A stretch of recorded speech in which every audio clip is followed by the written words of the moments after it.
Ahojte, vítam vás v našom podcaste Etiketa pre teba. Téma dnešnej epizódy je dress code. Ľudia strašne zle sa obliekajú. Tepláky rovná sa športové oblečenie. To bolo aj čudné. Tam som to nevidela úplne. Tak, lebo bolo v mode. Musíme trošku aj mužov poohovárať. Už musím ísť na nákup. A ako podprsenku nosíš? Bez.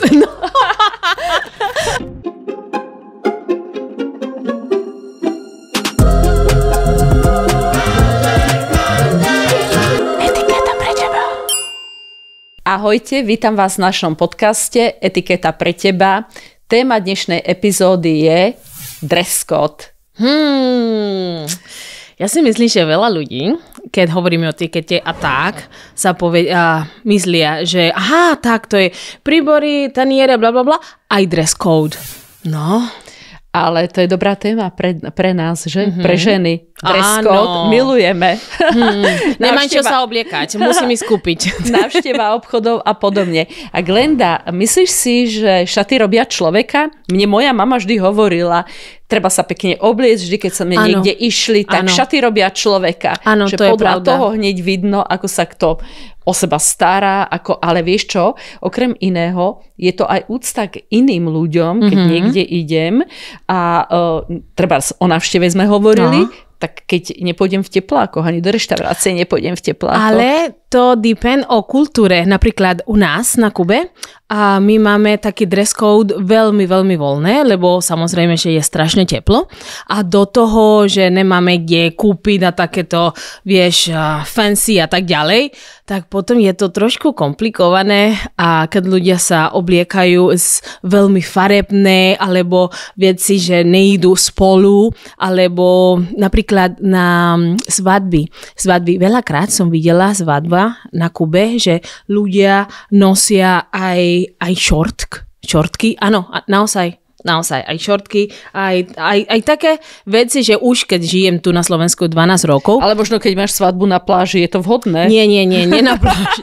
V normálnom place a ľudia strašne zle sa obliekajú, lebo práve nepoznajú pravidla a dress code a ako sa musíš obliekať, depend, kde ideš, kde si. A áno, samozrejme, na základe čoho sa obliekame. Na základe pozvánky, kde máme vždy udaný dress code, keď ideme na nejaké spoločenské podujatie, alebo na základe vlastnej skúsenosti. Keď idem do reštaurácie, kde sú presreté biele obrusy, tak určite si nedám tepláky. Ale keď idem do nejakej reštaurácie, lebo tepláky nie sú oblečenie, je to voľnočasové oblečenie, ale keď idem na... Aj keď sú v mode, Maria, čo robíme? Keď je to v moda a dobre... Nevedí dress code. Tepláky rovná sa športové oblečenie. A máš pravdu, lebo veľmi veľa veľkých značkových obchodných domov začalo robiť v situácii, keď bol COVID, začali robiť viac voľnočasového. Chanel, Dior a podobné značky nikdy nemali tepláky. Jasne. A teraz v tomto období začali aj oni robiť, ale neznamená to, že keď je to značka, že je to vhodné oblečenie na akúkoľvek príležitosť, že je to spoločenské oblečenie. Presne tak. Ja sa pamätám, že niekde 2014, a to viem presne, lebo moje kamarátky z Kuby, oni tu boli a tam vtedy bol v mode také tepláky, podpäťky, aj košela. Ale ja neviem si nájdem také fotky, možno tu dávam, a že strašne, to nebolo ani zle, ani dobre. To bolo aj čudné. Teraz, keď vidím tie fotky, ako som to mohla dávať spolu, tak, lebo bolo v mode. Ale vieš, ako niekto nosí do sandál, muži, pánov sa to týka, ponožky, alebo ponožky väčšinou muži, ale v Anglicku, tam som to nevidela úplne. Áno, muži? Áno, veľakrát som videla ľudia v Anglicku. Tak áno, ty si tam aj žila nejakú dobu, ja tam vždy prídem iba na návštevu krátko. Nežila som, ale niekedy, keď som tam išla, som to videla. A ja naozaj, a tu na Slovensku to vidím niekedy. Aj Crocsy. Áno. Crocsy, to je všetko zlé podľa dress code. A ešte pre mňa je, vieš čo, hrozné, že ako módny trend, móda dámy do sandál, takisto ponožky. tiež to robia také, keď vidíš fotené katalógy, že veľa je tam takýchto. Ale dobre, poďme na tému, aké šaty spoločenské sú, aké iné, na aké príležitosti nosíme, na aké príležitosti sa obliekame? Neviem práve. Do práce. Čo nosíme do práce? Do práce sa obliekame podľa situácie, na akej pozícii pracujeme. Šéfka. A šéfka, tak je to business dress code, samozrejme. Dobre. A hlavne sa to týka mužov, ktorí sú manažeri a na nejakých pozíciách sa mi veľmi páči a aj by mali podľa nejakých pravidiel chodiť oblečení v obleku. Veľmi sa mi to páči, keď dodržiavajú tieto pravidlá, že majú veľmi kvalitný oblek, košelu, kravatu. To sa mi páči. Tak to vždy musí ísť všetko spolu, nie? Akože si dám podpätky, potom krátka sukňa asi nie, že? Krátka sukňa, mini sukňa úplne nie, ale tak zhruba po kolena. To je aj vhodné. vždy pančuchy. Do práce? Áno. Áno. Aj na spoločenské podujatia. Presne. Aj na ples. Aj na ples musíš mať punčochové nohavice, pretože... Aj keď máš dlhé šaty? Aj keď máš dlhé šaty. No pretože keď si sadneš, zdvihneš nohu, preložíš nohu cez nohu. Tak. Takú peknú chlpatu. Dobre, rozumiem. No my dámy snáď chlpaté nohy nenosíme. Dobre. No a čo? Ako sa musíme obliekať, keď nemáme dress code? No, na pozvánke máme dress code, ten je určený pre mužov, ale dáma má oveľa viac možností k tomu, aby sa obliekla. Vieš, lebo my máme väčší výber, muži majú stále tie obleky nejaké, my máme väčší výber.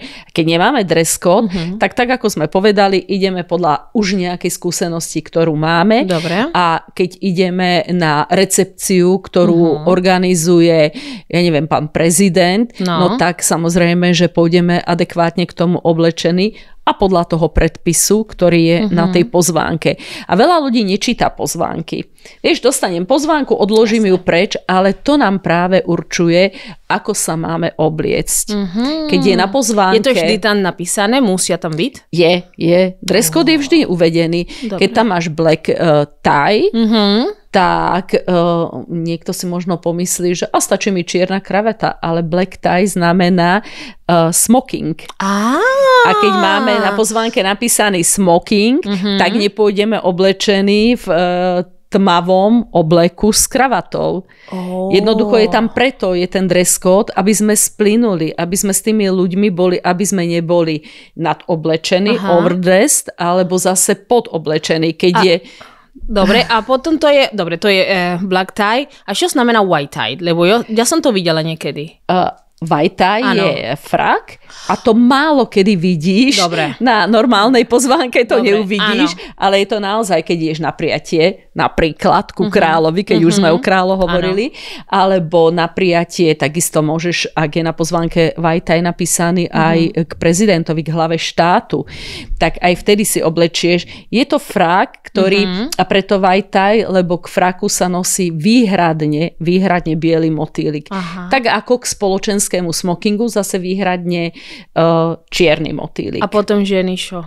Čiže tam je napísané k fraku musíš mať veľkú róbu, lebo presne aj na ples je niekedy na ples do Viedne, keď ideš do opery, tak tam väčšina je, keď aj vidíš, väčšina majú white tie, takže tam ide naozaj tá veľká róba, ale keď máš smoking, my dámy máme na výber, že môžeme si dať aj krátke, aj dlhé. Aha, a je nejaké aj podľa farby niekedy, že neviem, tu máš tá pozvánka, tak ďalej a potom, ale nebudeš tam ísť celá hrušová napríklad. Nie, to nemáš určené, dress code neurčuje farbu, ale u muža áno, samozrejme, lebo muž po 18. hodine už si nikdy neoblečie svetlý oblek. Muži majú veľkú výhodu, lebo keď si zoberieš hodiny, by si sa pozrela, tak čím od rána začneme svetlým a čím vyššia hodina, kedy sa ručička otáča, tak tým tmavšia. To znamená, že už po 18. hodine žiaden svetlý oblek, ale tmavý vždy. Hovoríme o spoločenských podujatiach. Keď ideme súkromne niekde, ideme, ja neviem, na večeru, tak závisí na nás, či ideme si sadnúť iba do nejakého podniku, kde to nevyžaduje nejaké pravidlo, tak sa oblečieme. Keď hovoríme o pravidlách, lebo pamätám, keď sme my začínali byť kamarátky, ty si mi niekedy povedala, že kabelka napríklad do stôl nepatrí. To je tiež dress code, alebo to je normálna etiketa? No, to patrí do pravidiel stolovania, pretože... Dobre, tak na budúce? Si povieme aj o kabelkách a o prešlapoch, ktoré nie sú vhodné. Dobre. OK. A prečo je dress code dôležité, Maria? No, aby sme to, čo som už povedala, že ten nám určuje, ako je to, či sme oblečený naviac, teda viac, než je vhodné, alebo podoblečený. No. A práve ten dress code nám určuje to, čo si obliekať, ako ísť. Keď ideme niekde, máš práve v tom dress code, máš napísané všetky tie témy, ktoré, alebo tie názvy, podľa ktorých ty sa máš riadiť. Vieš, to je dôležité. No a poviem ti príbeh, ktorý som ja zažila, keď som bola v zahraničí a práve presne na nejakých tých recepciách, tak prišli dámy, ktoré tiež bolo, áno, dress code dodržali, ale stala sa veľmi nepríjemná situácia. Prišli dve dámy presne identicky rovnako oblečené a naraz sa stretli vo vchode, keď išli podávať, keď im hostiteľ išiel podávať ruky. Bola to veľmi nepríjemná situácia. Viem to predstaviť. Tá jedna dáma, bola som toho účastná, tak aj ja som zamrzla, lebo je to nepríjemné, keď prídete v rovnakých šatách. A tá jedna dáma, teda táto zobrala tak, akože pohoda, nič sa nedeje a išla, ale tá druhá bola veľmi, veľmi rozladená a bola taká dosť nešťastná, aj tak zostala bokom stáť a veľmi skoro odišla. Takže to sú situácie, že naozaj keď si vyberáš... A boli pekné tie dresy? Boli obyčajné, neboli nejaké. Ale vieš, to je aj... si treba uvedomiť, keď idem na nejakú recepciu, že šaty kupovať možno po menej kusov z čísiel, kde sú, a nie v tých veľkých reťazcoch, kde máš z jedného čísla aj 10, aj 15 kusov. Môžeš sa do takej situácie dostať. Poviem ti, presne to isté sa mi stalo minulý týždeň, keď sme mali od školy, lebo ja som učiteľka, a to sa stalo, že tá druhá učiteľka španielčina, ona mala ten istý dres ako ja, ale ja som mala brown, akože hnedu a ona mala čiernu. Ale ten istý, a do toho ten istý sako. Ale to sme prebrali akože, tak kupujeme Sasáre, tak musíme kúpiť niekde inde. Ale áno, niekedy sa toto môže stať, lebo keď je naozaj tých kusov viac, tak to nie je problém, aby sa takéto niečo udialo. Ale ešte mám zážitok opäť z tej recepcie s anglickým princom. Tak napríklad tam je zase dress code a do dress code je presne, ako má byť aj dáma oblečená a vždy sa nosí klobúk. Klobúk? Hej, každá dáma by mala mať klobúk. A tiež tam bolo, niektoré ženy prišli, vieš, nič sa ti nestane. To nie je také, že niekto ťa teraz vyhodí ťa z tej recepcie, alebo urazí sa na teba. Jasne. Vôbec to nie je. Ale už ťa každý tak pozoruje. Aha, tá je bez klobúku. Ona asi nevie, ona asi nepozná protokol, lebo to už je samozrejme protokol, ako máš prísť oblečená. Tak keď sa chceme vyhnúť takýmto situáciám, tak treba naozaj dodržať tej pravidla. A Glenda, máš krásnu čiernu blúzku, nosíš aj biele blúzky?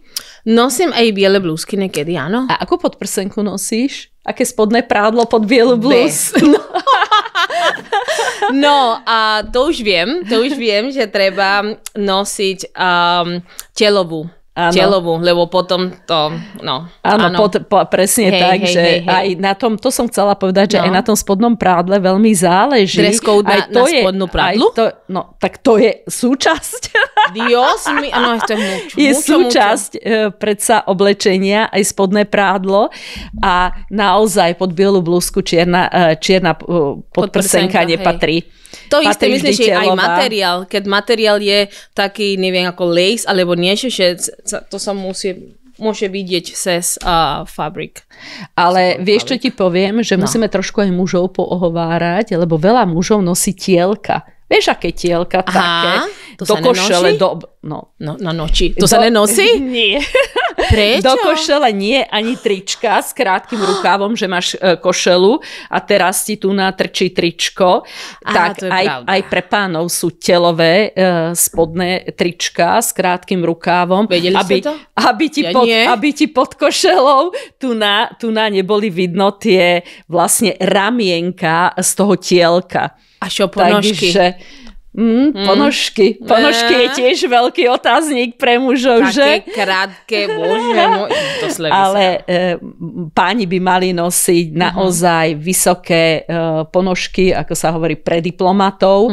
Keď sú v obleku, samozrejme hovoríme o pánoch, ktorí sú denodenne v oblekoch a bolo by vhodné, aby mali teda ponožky vyššie, keď si preložia nohu cez nohu, tak nechceme vidieť mužské nôžky. No, dobre, Maria, tak ďakujem, že dneska sme mali takéto veľmi zaujímavé téma znova a myslím, že na budúce, keď sa budem dávať nejakú bielu blúzku, už musím ísť na nákup, lebo teraz momentálne nemám takú telovú. A no, čo si myslíš, že naši diváci a poslucháči od dnesní téma povedia? Ja si myslím, že mohla ich táto téma zaujať, ale nesihli sme toho veľmi veľa povedať, lebo táto téma dress code je veľmi široký záber má. Ale verím, že sa aspoň niečo dozvedeli, niečo, čo ich zaujalo. A milí diváci a poslucháči, ak by ste chceli vedieť viac, ak by ste mali akékoľvek otázky, tak určite píšte tu na dole do komentu, dávajte lajky a tešíme sa na to, aby sme sa od vás niečo dozvedeli, čo vás zaujalo, nezaujalo, alebo čo by ste chceli počuť ďalej. To bolo dneska znova. Etiketa pre teba. Etiketa pre teba.